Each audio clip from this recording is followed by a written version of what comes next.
This jersey that we wear today, it doesn't say Red Sox. It say Boston.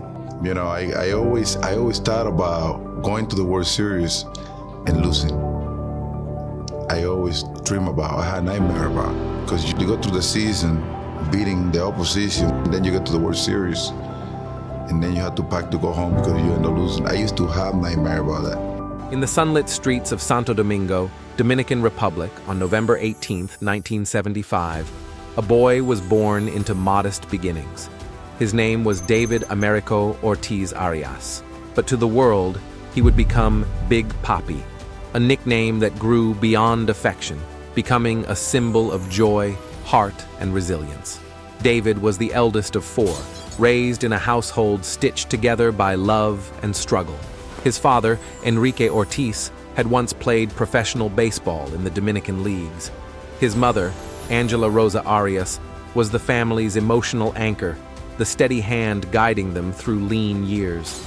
As a boy, David idolized Dominican heroes like Pedro Martinez and Ramon Martinez, dreaming that he might one day stand where they stood. But dreams are fragile in streets like his. Still, he swung. With a smile wide as the Caribbean sky, he swung. And in 1992, at just 17 years old, Ortiz signed with the Seattle Mariners as an amateur free agent. It was the first step on a winding road, but fate soon intervened. In 1996, a trade sent him to the Minnesota Twins as the player to be named later, in a deal for Dave Hollins. Minnesota welcomed him, but the fit wasn't perfect. Over 6 seasons, Ortiz showed flashes of brilliance, hitting long home runs, showing patience at the plate, but injuries and inconsistent playing time stalled his ascent. Coaches tried to tweak his swing. Front offices doubted his durability. Then, in 2002, the Twins released him. At that moment, David Ortiz stood at a crossroads. "I wasn't sure if I'd get another chance," he later admitted. But destiny wasn't finished with him. That same offseason, at the urging of Pedro Martinez, the Boston Red Sox signed Ortiz to a modest, incentive-laden contract. It wasn't headline news. It wasn't a blockbuster move, but it turned out to be the beginning of a legend. In 2003, Ortiz quickly became a fan favorite in Boston. His easygoing demeanor, towering home runs, and knack for delivering in clutch moments electrified Fenway Park. He smashed 31 home runs and drove in 101 RBIs, helping the Red Sox reach the playoffs. But his true transformation from star to immortal came in 2004. That season, the Red Sox once again faced their nemesis, the New York Yankees, in the American League Championship Series. Down 3-0, with the weight of 86 years of heartbreak pressing on their chests, the Red Sox turned to Big Papi. In Game 4, Ortiz blasted a walk-off home run in the 12th inning, keeping hope alive. In Game 5, he delivered another walk-off hit, extending the series. In Game 7, he homered again, helping Boston complete the greatest comeback in baseball history, erasing a 3-0 deficit to defeat the Yankees. Then came the 2004 World Series, where Ortiz helped Boston sweep the St. Louis Cardinals, capturing the franchise's first championship since 1918. The curse of the Bambino was broken, and at the center of the celebration was Big Papi. For Boston, Ortiz wasn't just a slugger. He was hope incarnate, the man who stood tallest when the city needed him most. But his greatness didn't stop there. Over the next decade, Ortiz became the most feared clutch hitter of his generation. Walk-off hits, October homers, postseason magic. 2 more titles followed, 2007 and 2013. In 2013, after the Boston Marathon bombing, it wasn't just a player who stepped to the mic at Fenway Park. It was a leader, a protector, a symbol. And his words echoed through a grieving city. "This is our effing city, and nobody's going to dictate our freedom." This is our city. And nobody gonna dictate our freedom. Stay strong. Thank you. That October, Ortiz carried Boston once more. With 2 outs and the bases loaded, he launched a grand slam into the right field bullpen. Fenway Park erupted.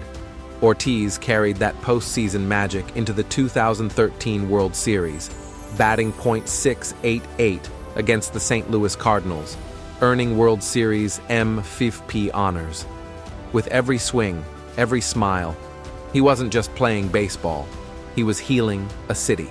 Beyond the field, David gave back. Through the David Ortiz Children's Fund, he raised millions of dollars to provide critical heart surgeries for children in the Dominican Republic and New England. "Giving back is part of who I am," he often said. But Ortiz's journey wasn't without struggles. In 2009, reports surfaced linking him to a preliminary list of players who allegedly tested positive for performance-enhancing drugs in 2003. Ortiz denied knowingly taking banned substances. I use a lot of supplements and vitamins, and even I have companies sending me supplements and things back in then, but I never use or buy any steroids. Later, MLB Commissioner Rob Manfred clarified that the test results were inconclusive and that Ortiz should not be considered a confirmed positive. His response was simple: "I know who I am. My legacy is bigger than numbers." Ortiz retired after the 2016 season, going out with a flourish.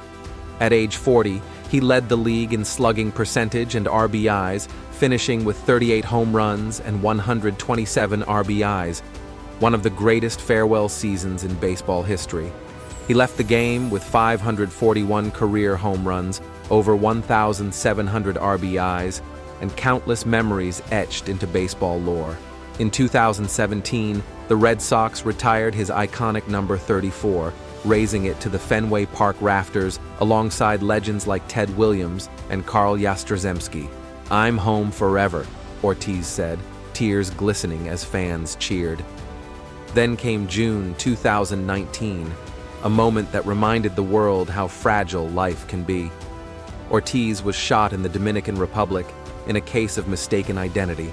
Red Sox legend David Ortiz is being flown to Boston right now for emergency medical treatment after being shot in the Dominican Republic. Ortiz rushed to the hospital for surgery, reportedly telling doctors, "Don't let me die, I'm a good man." Ortiz underwent multiple surgeries, clinging to life as prayers poured in from around the world. True to form, Big Papi survived. When he returned to Fenway later that season, standing on the field as the crowd roared, he fought back tears. In 2022, David Ortiz received baseball's highest honor, induction into the National Baseball Hall of Fame. Standing at the podium in Cooperstown, he thanked his family, teammates, the Dominican Republic, and the city of Boston. His speech was heartfelt, funny, humble, a perfect reflection of the man. Today, Ortiz stands not just as a baseball legend, but as a man whose life continues to inspire far beyond the diamond. He's a proud father of 3, each of whom he cherishes deeply. He's spoken about how his children gave his life balance, even during the chaos of his playing career. Now, they remain his greatest joy. He splits his time between Boston and the Dominican Republic, embracing his roots and giving back to his community.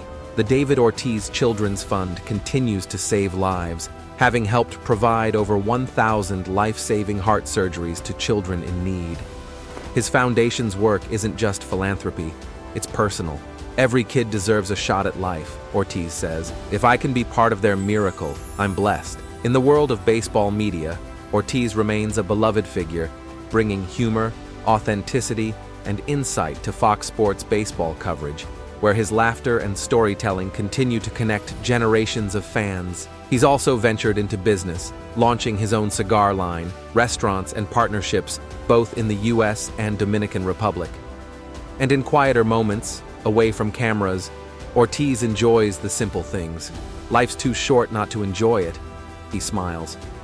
From a boy with a dream in Santo Domingo to a giant of October nights, from heartbreaks to heroics, from near death to Hall of Fame immortality, David Ortiz's journey is one of power, perseverance, family, and profound joy. As the lights dim and the echoes of Fenway chants fade into memory, one truth remains. There's never been anyone quite like Big Papi, and there never will be.